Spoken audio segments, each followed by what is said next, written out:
नमस्कार दोस्तों, स्वागत है आपका हमारे चैनल स्पेक्ट्रम क्लासेज द्वारा में। बेटा अपन अभी तक प्लांट रेस्पिरेशन और जो था प्लांट रेस्पिरेशन और फोटोसिंथेसिस की बात कर चुके थे। उसके बाद अपन ने इसका जो पार्ट सेकंड था जो एंजाइम्स की बात कर ली थी। आज हम बात करेंगे अपना नेक्स्ट चैप्टर जिसका नाम है पादप वृद्धि एवं परिवर्तन, यानी कि प्लांट ग्रोथ एंड डेवलपमेंट की अपन बात करेंगे बेटा। तो अपन बात करते हैं बेटा वृद्धि की यहाँ पर कि पादपों में जो वृद्धि होता है, जो कि पादपों का एक महत्वपूर्ण गुण होता है बेटा कि पादपों में जो वृद्धि होती है उस वृद्धि को क्या बोलेंगे अपन, या वृद्धि की डेफिनेशन क्या हो जाएगी बेटा। तो वृद्धि को अपन कहेंगे कि पादपों के परिमाण में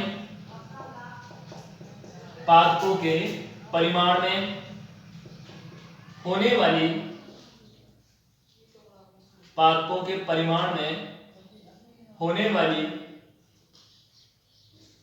होने वाले अनुत्क्रमणीय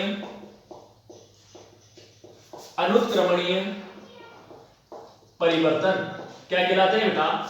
अनुत्क्रमणीय परिवर्तन क्या कहलाता है, ये कहलाता है बेटा पादप वृद्धि। यानी कि पादपों में वृद्धि किसे बोलेंगे कि पादपों के परिमाण में यदि अनुत्क्रमणीय परिवर्तन होते हैं जो कि बाद में परिवर्तित नहीं होते हैं, उन्हीं को क्या बोलते हैं अपन बेटा, उन्हीं को बोलते हैं अपन वृद्धि। और पादपों में होने वाली यह जो वृद्धि होती है बेटा, ये वृद्धि कैसी होती है, ये एक असीमित वृद्धि होती है।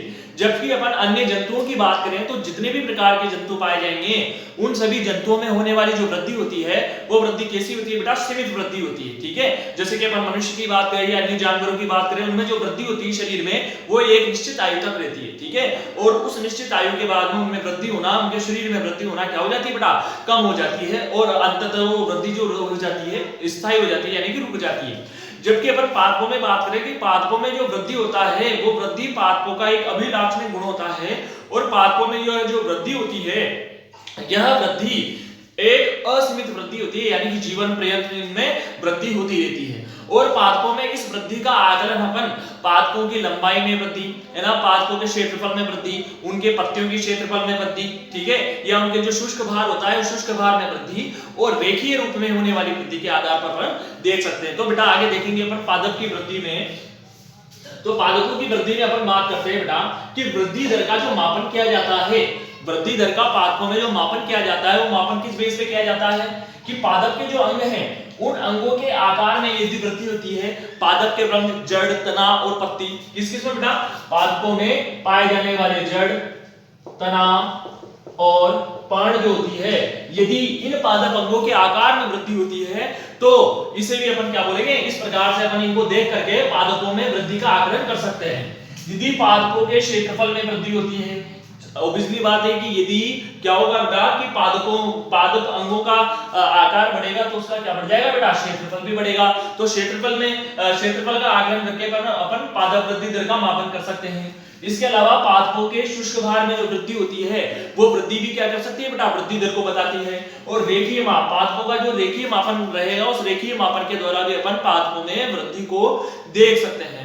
इसके बाद बात करते हैं बेटा अपन आगे कि लगभग कि पादपों के अंगों में वृद्धि, क्षेत्रफल में वृद्धि, आकार में वृद्धि, ठीक है बेटा, जो कि एक असीमित वृद्धि जीवन पर्यंत तक चलती रहती है। इस आधार पर अपन इन पादपों में देखें कि पादपों में विभिन्न प्रकार की कोशिकाएं भी पाई जाती है। और ये जो कोशिकाएं रहेंगी बेटा, जिनमें अपन बात करें कि विभजक की कोशिकाएं, जिनमें लगातार विभाजन पाया जाता है या विभाजन की क्षमता लगातार पाई जाती है, इन विभाजनशील या विभजक की कोशिकाओं के आधार पर ही पादपों में वृद्धि लगातार होती रहती है। तो इसी दौरान अपन बात करें बेटा इसमें कि मक्का का जो शिखाग्र विभजक तक रहता है ना, उस शिखाग्र विभजक तक में प्रति घंटे लगभग 17,500 जो कोशिकाएं रहती है लगातार हर घंटे बनती है। ठीक है बेटा, कितनी कि मक्का के जो शिखाग्र विभजक तक रहेगा उस शिखाग्र विभजक तक में लगभग 17,500 कोशिकाएं प्रति घंटे निर्मित होती रहती है। इसी प्रकार से यदि अपन तरबूज की बात करें तो तरबूज में भी विभाजनशील जो कोशिकाएं रहती है लगातार विभाजन करती है और लगातार विभाजन करने के बाद लगभग अपने से 3 लाख गुना अधिक कोशिकाओं का निर्माण करती है। तो ये जो कोशिकाओं का निर्माण हो रहा है, यानी कि पादपों के आकार में वृद्धि हो रही है या पादप अंगों के आकार में वृद्धि हो रही है, ये वृद्धि क्या बताती है बेटा कि इस प्रकार प्रति घंटे इतनी सारी कोशिकाएं बनती है, यानी कि क्या होता है कि पादपों में जो वृद्धि होती है वो बहुत ही तीव्र गति से संपन्न होती है। और पादपों में होने वाली यह जो वृद्धि होती है यह वृद्धि लगातार जीवन प्रतिदिन होती रहती है और असीमित प्रकार की होगी और पादपों के अंगों में, आकार में, शुष्कवार में, लंबाई में वृद्धि करने का कार्य करेगी। अब अपन बात करें बेटा कि वृद्धि के जो चरण होते हैं वो चरण कौन कौन से हैं बेटा, कि पादपों में जो वृद्धि होती है वो उस वृद्धि के 3 चरण पाए जाते हैं बेटा। 3 चरण कौन कौन से हो जाएंगे अपने पास में? 3 चरण हो जाएंगे। विभज्योत्पत्ति क्षेत्र, दीर्घीकरण होता है, फिर परिपक्वन होता है। कि कोशिकाओं में अपन को पता है कि पादप के जो शिखाग्र भाग रहते हैं, पादपों के शिखाग्र भाग, पादप शिखाग्र भाग, इन शिखाग्र भागों की बात करें तो शिखाग्र भाग कहां पर हो सकते हैं बेटा? ये शिखाग्र भाग 2 प्रकार के हो सकते हैं। मूल शिखाग्र हो सकता है, कौन सा? मूल शिखाग्र हो सकता है, और तना शिखाग्र हो सकता है, यानी कि स्टेम शिखाग्र, पर्ण शिखाग्र हो सकता है। ये जो शिखाग्र भाग रहते हैं बेटा पादपों के, इन पादपों के शिखाग्र भाग में कौन सी कोशिकाएं पाई जाती है? विभाजनशील कोशिकाएं पाई जाती है या विभज्योत की कोशिकाएं पाई जाती है। और इन विभज्योत की कोशिकाओं में लगातार विभाजन होता रहता है और इनमें लगातार विभाजन के फलस्वरूप ही किसका निर्माण होता है बेटा? एक के बाद एक यानी कोशिकाएं लगातार विभाजन करती जाती है और अपनी संख्या में वृद्धि करती जाती है, यानी कि कोशिकाएं लगातार बनती रहती है, यानी कि 1 से 2, 2 से 4, 4 से 8, इस प्रकार से लगातार कोशिकाएं बनती जाती है। और जो संरचना होती है शिखाग्र भाग वाली, वो बहुकोशिकीय संरचना हो जाती है, बाद में वृद्धि एवं परिवर्धन करती है। वृद्धि और परिवर्धन करके पादप अंगों का निर्माण कर लेती है, क्योंकि अपन को पता है कि कोशिकाएं जो देती है वो मिलकर किसका निर्माण करते हैं बेटा? कोशिकाएं मिलकर उत्तक बनाती है, उत्तक मिलकर अंग बनाते हैं और अंग मिलकर तंत्र बनाते हैं। क्या बनेंगे? कि जो कोशिकाएं रहेगी बेटा, वो कोशिकाएं क्या बनाती है? सेल मिलकर टिश्यू बनाएगी, टिश्यू मिलकर क्या बनाएंगे? ऑर्गन बनाते हैं, ऑर्गन मिलकर क्या बनाते हैं बेटा? सिस्टम बनाते हैं, सिस्टम मिलकर क्या बनाते हैं? बॉडी बनाती है, यानी शरीर का निर्माण हो जाता है। तो इस प्रकार विभज्योत की कोशिकाएं जो पाई जाती है, विभाजनशील कोशिकाएं, ये विभाजनशील कोशिकाएं क्या करती है बेटा? लगातार विभाजन करती है और विभाजन करने के बाद में अपने आकार में यानी पादप अंगों के आकार में वृद्धि करती है। अब देखिए ना बेटा कि जब विभाजन हो जाता है, यानी कि अपन बात करें जैसे कि मूल शिखाग्र की बात कर ले या पर्व शिखाग्र की बात कर ले, ठीक है बेटा? नीचे की तरफ क्या पाई जाती है? मूल गोप पाई जाती है। यहाँ पर इसको बोलेंगे मूल गोप या रूट केप, मूल गोप या रूट केप के नाम से अपन इसको जानते हैं। कि इसमें लगातार वृद्धि होगी और वृद्धि होने के बाद क्या होगा बेटा? पीछे की तरफ जो बनेगा यहाँ पर विभाजनशील कोशिकाओं का समूह बन जाएगा। ये कौन सा समूह बन जाएगा? विभाजनशील कोशिकाओं का समूह, फर्स्ट नंबर विभज्योत की कोशिकाओं का समूह। उसके बाद ये कोशिका लगातार आकार में वृद्धि करेगी, यानी लंबी होती रहेगी। उसके बाद बात करें कि जो कोशिकाएं निर्मित हो जाने के बाद में पीछे छूटती जाएगी, वो कौन से क्षेत्र का निर्माण करेगी बेटा? दीर्घीकरण क्षेत्र का। दीर्घीकरण क्षेत्र मतलब पादप अंग की लंबाई में क्या करेगी बेटा? वृद्धि करेगी। ये सेकंड नंबर क्षेत्र बनेगा। ये कौन सा क्षेत्र होगा बेटा? दीर्घीकरण क्षेत्र। और दीर्घीकरण होने के बाद में कोशिकाएं जब क्या हो जाती है बेटा? परिपक्व हो जाती है।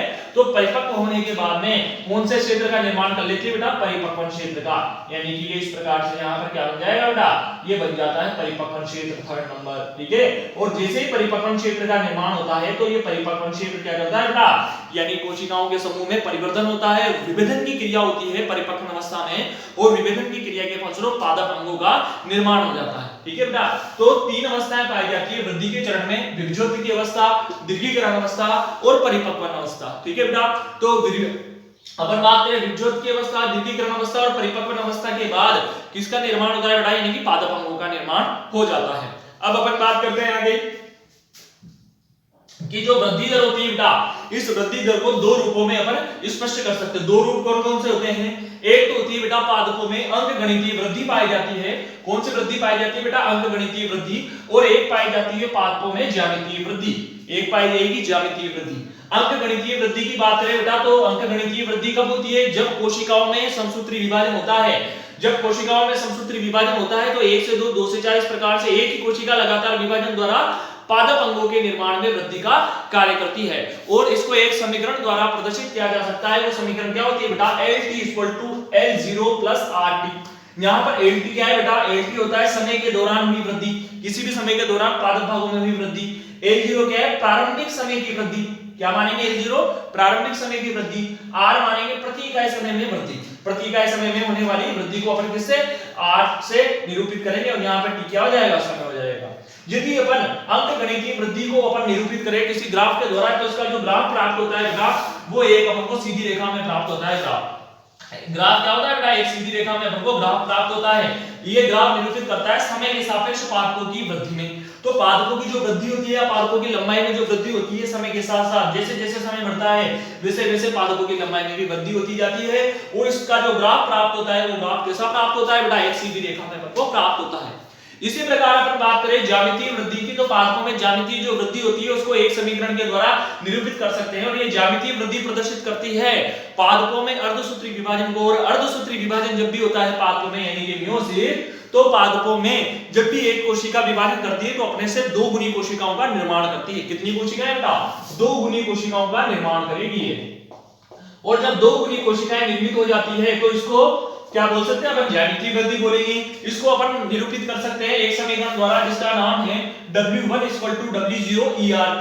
अब W1 क्या है यहाँ पर W1 होता है बेटा अंतिम आकार पादपों का, W0 होता है प्रथम आकार प्रारंभिक वृद्धि के समय। कब, प्रारंभिक वृद्धि के समय पादपों का जो रहेगा प्रथम आकार, और R क्या है वृद्धि दर, T क्या है समय, और E क्या होता है यहाँ पर लघु गुणक का आधार, लघु गुणक जिसे अपन मानते हैं कि पादपों में वृद्धि को प्रदर्शित करने वाला, तो लघु गुणक का ये क्या हो जाएगा बेटा, आधार हो जाएगा। अब अपन बात करें कि इसका जो ग्राफ प्राप्त होता है वो ग्राफ कैसा प्राप्त होगा अपन को, वो ग्राफ प्राप्त होता है अपन को सिग्मोइड रूप में, यानी कि एस आकृति का अपन को ग्राफ प्राप्त होता है बेटा।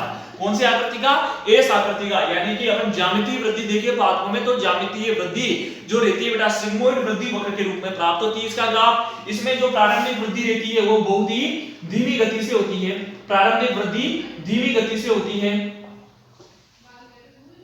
धीमी गति से होती है। उसके बाद क्या होता है बेटा, जैसे जैसे प्लांट बड़ा होता जाता है वैसे जैसे फिर क्या होता है उसमें प्रारंभिक वृद्धि धीमी गति से होगी, फिर बाद में सेकंड चरण में वृद्धि तीव्र होती जाती है, और एक समय जब आता है तो इसमें क्या होती है बेटा, चर घातांक की वृद्धि होती है, यानी कि वृद्धि की जो क्रिया रहती है वो वृद्धि की क्रिया बहुत ही धीमी हो जाती है। तो पादपों में इस आकार का वृद्धि वक्र प्राप्त होता है हमको, जिसमें प्रारंभिक अवस्था धीमी गति में और द्वितीय अवस्था में तीव्र वृद्धि होती है, और लास्ट में चर घातांक की वृद्धि होती है। ठीक है बेटा, जिसको अपन सिग्मोइड वृद्धि वक्र के नाम से भी जानते हैं, सिग्मोइड वृद्धि वक्र के नाम से भी अपन जानते हैं। तो अपन ने ये बेटा पादपों में वृद्धि की बात की है। अब अपन वृद्धि को प्रभावित करने वाले यदि कारकों की बात करें तो वृद्धि को प्रभावित करने वाले कारक कौन कौन से हो जाएंगे, जल।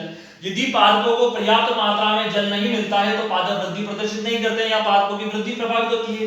यदि पोषक तत्व यदि पादपों को पर्याप्त मात्रा में प्राप्त नहीं होते हैं तब भी पादपों की वृद्धि प्रभावित होती है। अपन ने पढ़ा है बेटा पहले कि पादपों में जो पोषक तत्व पाए जाते हैं, खनिज तत्व जिनको पादपों की आवश्यकता होती है, टोटल 17 प्रकार के पोषक तत्व पाए जाते हैं, जिनमें 2 प्रकार के पोषक तत्व होते हैं, गुरु पोषक तत्व और सेकंड होते हैं बेटा लघु पोषक तत्व। गुरु पोषक तत्वों की संख्या होती है 9 और लघु पोषक तत्वों की संख्या होती है वो कितनी होती है बेटा, वो होती है 8। ठीक है, गुरु पोषक तत्व और लघु पोषक तत्व पादपों को इनकी आवश्यकता होती है और पादप इनकी उपस्थिति में ही वृद्धि को प्रदर्शित करते हैं। ताप, यदि पादपों का जो अनुकूलतम तापमान मिलता है तो पादप अच्छी वृद्धि प्रदर्शित करते हैं, जैसे कि 20 से 25 डिग्री सेल्सियस तापमान। पर्यावरणीय संकेत यानी कि प्रकाश वगैरह ये क्या करते हैं, यदि पादपों को पर्याप्त मात्रा में प्रकाश प्राप्त होता है तो पादप क्या करते हैं बेटा, पर्याप्त वृद्धि प्रदर्शित करते हैं। तो आज हमने बात करी बेटा पादप वृद्धि एवं परिवर्धन की। अब नेक्स्ट वीडियो आगे के जो चरण होंगे इसके वो नेक्स्ट वीडियो में मिलेंगे आपको। चैनल को लाइक और सब्सक्राइब कर दीजिएगा बेटा, ताकि आपको हमारे आगे की वीडियो इसी प्रकार से मिलती रहे। धन्यवाद।